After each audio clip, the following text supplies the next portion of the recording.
ସାଙ୍ଗମାନେ ଦେଖିପାରୁଥିବେ ମାଛ ପୁରା ରେଡ଼ି ହେଇଯାଇଛି। ଏବେ ଆମେ ତାକୁ କାଢ଼ିଦେବା। ତାପରେ ପଖାଳ ଭାତ ସାଙ୍ଗରେ ମାଛ ଭଜା, ପିଆଜ କଞ୍ଚା ଲଙ୍କା ଦଳିକିରି ଖାଇବା। ସାଙ୍ଗମାନେ ଦେଖିପାରୁଥିବେ ମାଛ ଭଜା ରସୁଣ ଲଙ୍କା ଲୁଣ ପକାଇ ଆସିଲା। ଆମେ ଏବେ ତାକୁ ଦଳିଦେବା। ପଖାଳ ଭାତରେ ଦୁଇ ଭାଇ ଯାକ ବସିକିରି ଟିକେ ଶାନ୍ତିରେ ଖାଇବୁ। ସାଙ୍ଗମାନେ ମୋ ଭାଇ ଆସିଗଲା, ଏବେ ଖାଇବା ଷ୍ଟାର୍ଟ କରିବା।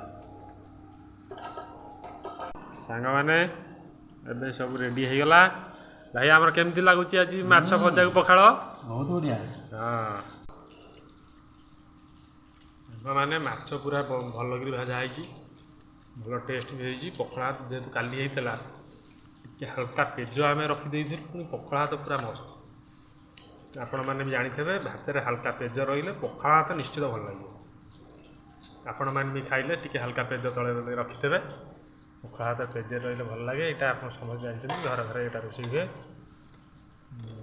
ହଉ ଠିକ୍ ଅଛି, ଆପଣମାନେ ଦେଖନ୍ତୁ, ଆପଣମାନେ ନିଶ୍ଚିନ୍ତ ଆଉ କରିକିରି ଖାଇବେ, ଦେଖିବେ କେମିତି ଟେଷ୍ଟ ଲାଗୁଛି। ଆପଣମାନଙ୍କ ସପୋର୍ଟ ନିହାତି ଦରକାର। ଯେହେତୁ ଆମେ ନୂଆ ଭିଡ଼ିଓ ପକାଉଛୁ, ଏ ବିଷୟରେ ଆମେ ଟିକେ ଭଲକିରି ଜାଣିନୁ। ଆପଣମାନେ ନିଶ୍ଚିତ ଆମକୁ ସପୋର୍ଟ କରନ୍ତୁ, ସବସ୍କ୍ରାଇବ୍ କରନ୍ତୁ, କମେଣ୍ଟରେ ଆମକୁ ଜଣାନ୍ତୁ ଯେ ଆମେ କେମିତି ଭଲ ଭିଡ଼ିଓ କେମିତି କରିବୁ। ତାର କିଛି ଟିପ୍ସ ଯଦି ଆପଣଙ୍କ ପାଖରେ ଅଛି ଆପଣ ଜଣାଇଲେ ଆମେ ନିଶ୍ଚିନ୍ତ ଭାବରେ ଭଲ ଭିଡ଼ିଓ ପକାଇବୁ। ଏତିକିରୁ ଆମେ ରହିଲୁ। ଜୟ ଜଗନ୍ନାଥ। ଆପଣଙ୍କ ପରିବାରକୁ ଜଗନ୍ନାଥ ମହାପ୍ରଭୁ ଭଲରେ ରଖନ୍ତୁ। ଆପଣମାନେ ସପୋର୍ଟ ଆମକୁ ନିଶ୍ଚିତ ଭାବେ କରିବେ, ଏଇ ଆଶାରେ ଆମେ ରହିଲୁ। ଜୟ ଜଗନ୍ନାଥ।